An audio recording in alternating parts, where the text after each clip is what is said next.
Okay, good morning, everybody, on this final day of 2021. Today is Friday, and it is December the 31st. It's New Year's Eve, and we've come down to the end of 2021. Looking forward to 2022, and looking forward to what God has for us. And I hope that you have a blessed New Year's and then also a blessed 2022. Uh, we had a good day yesterday. We went, got some Chick-fil-A and got the peppermint chocolate chip milkshake. And it is so good. So good. If I didn't know any better, I'd say it was a little taste of heaven. It was that good. And so we had kind of a family day yesterday and look forward to today and obviously getting some work done and then spending some time with families we welcome in the new year. So I hope you had a great day yesterday as well and look forward to today. We're going to be in Proverbs chapter number 11. Proverbs chapter 11 this morning. And I'm not sure what the protocol is. How many have New Year's Eve off of work? I don't know if that's the day off or if it's normally New Year's Day and maybe they've given you New Year's Eve off. I'm not sure how that goes for many, but if you got the day off, hey, enjoy it and have a good day. If you're working, I would say enjoy it as well and have a good one on that. All right, here we go. Proverbs chapter number 11. As we begin here this morning, I would encourage you to like, share, and comment. If you share live, maybe someone will jump on that normally wouldn't. And so be sure to like, share, and comment. Here we go. Chapter number 11. The Bible tells us in verse number 1, a false balance is abomination to the Lord, but a just weight is his delight. Kind of picturing, if you will, a scale where you would weigh things and you would pay people according to the weight of it. And we see here this false balance. It's the idea of having hidden weights on there, and so that you wouldn't have to, depending on which side you were on, you would cheat people out of their product or cheat people out of their money. And so we see here this false balance is abomination to the Lord. Really being a hypocrite, being a liar, the Lord does not like that. The Lord loves truth. We find that Jesus says, I am the way, the truth. And so we see the value for truth. And so really what we're saying here as we get into Proverbs chapter number 11 is just simply this: be real, be true, be yourself. And as we consider that, let's take it a step further here. As we consider being yourself, make sure that yourself is right with the Lord. And that your relationship was right with him. Because honestly, if we be ourselves without the Lord's help, man, we are wretched people and sinful people. We need the Lord's help. And so anyway, a false balance is abomination to the Lord, but a just weight is his delight. Be true, be real, speak truth, the truth of God's word. Let's look at verse number 2. It says, when pride cometh, then cometh shame, but with the lowly is wisdom. And we've mentioned this even before. The pride, pride ruins everything. Pride ruins relationships. Pride ruins. It can ruin churches. It ruins families. It ruins marriages. It ruins. Can ruin the workplace, and the list goes on. When pride cometh, then cometh shame. Don't think of yourself more than you ought to think. Without God, what are we? We're nothing. And we got to remember that. And that is a very humbling thought, but it's a good thought. It's good for us to be humble. And so remember, without God, we are nothing. But with the lowly, with the humble, there is wisdom. With the humble, and we've mentioned it even in the last chapters. We've looked at our tongue and being humble with even our speech and who we are, and not thinking of ourselves more than we ought. Verse number 3 now. The integrity of the upright shall guide them, but the perverseness of transgressors shall destroy them.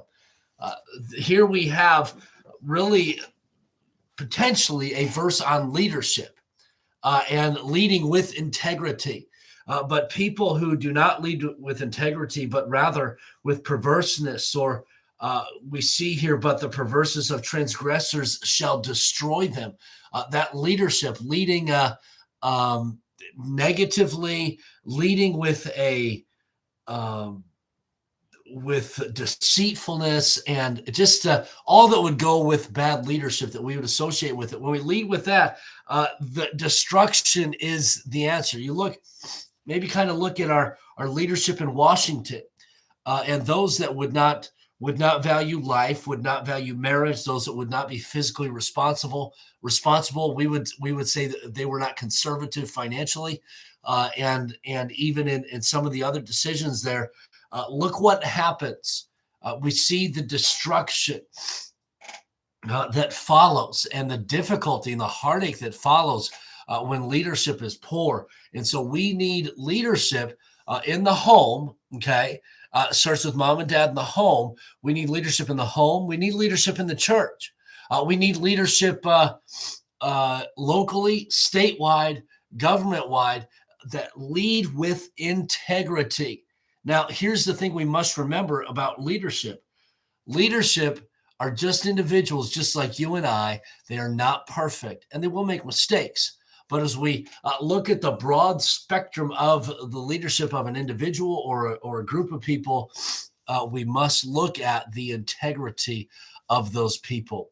And so that's, you look at the integrity of the upright shall guide them, but perverseness of transgressors shall destroy them.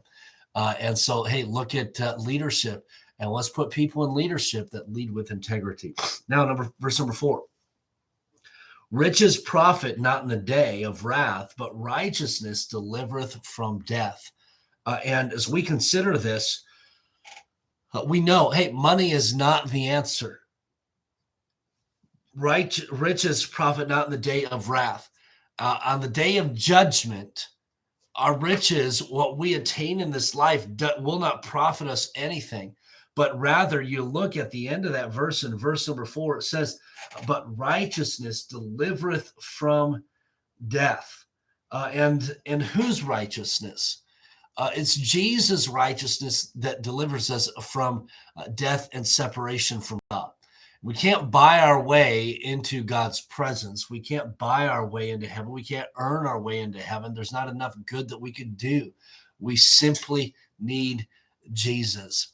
And at the end of the day, and this is why, here as we started in 2022, we need to, it's a good time for us to refocus and recalibrate and look at our life and what we can do better for the glory of God, things that we should not be doing, and the list goes on there. I think you know what I mean. Here's what we need to do. We can't earn our way into heaven, but how are we living for the Lord, following that salvation? The salvation, heaven, is that gift from God. But man, are we living for him? Judgment is coming. And it's the tangible things in this life we don't take with us. There's one thing in this life that we take with us to heaven. And not that we do the saving, but it's the souls of mankind. And how much time do we spend reaching the lost? And then how much time do we spend serving the Lord? And we mentioned integrity just a few moments ago. How about our character? How about our living for God? That's tremendous as well. And are you known as a Jesus follower? Not just somebody that goes to church, not just somebody that's religious, but man, a follower of Jesus Christ. And I hope that you are. And I hope that's how you are known. As we consider this, and we'll probably end with this here, We can't take anything with us from this world. It's good to set goals financially. It's good to set goals for different things, maybe for your home, your house, for your possessions, for the things that you like to do in this life. But remember, those things will but pass. It's what's done for Christ that will last. Okay. And I'm going to leave you with those thoughts for the day on this final power up of 2021.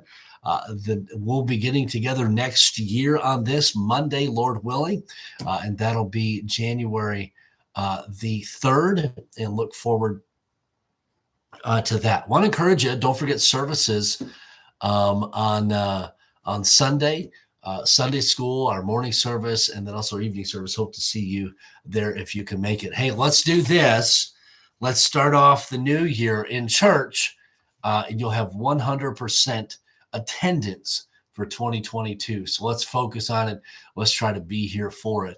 Once again, Happy New Year to all of you, and be safe out there, and enjoy the time if you can, if you're able to celebrate with family, but enjoy this time of year as we close out one, enter into another. Hey, let's live for Jesus like never before. Let me give a couple of shout outs here to everybody who's watching live. And those of you who are watching later, hey, be sure and comment later on so that we can see who's been watching, and look forward to reading those comments. Here are the shout outs really quick. Good morning, Ingrid. Love you. And when I left the house, she was making some blueberry something. I don't remember what it's called. Blueberry crisp or something. I don't know. But good morning to you, Ingrid, and the kids. Sherry, greetings to you on this fine day. Hope you have a great day. End of the year here in California. Jean, good morning to you. God bless you. Happy New Year to you. Brian and Cindy, have a wonderful day, and good morning to you. Happy New Year to you as well. Jerry, good morning. Thank you for being on this morning. Happy New Year to you. Paula, good morning to you. And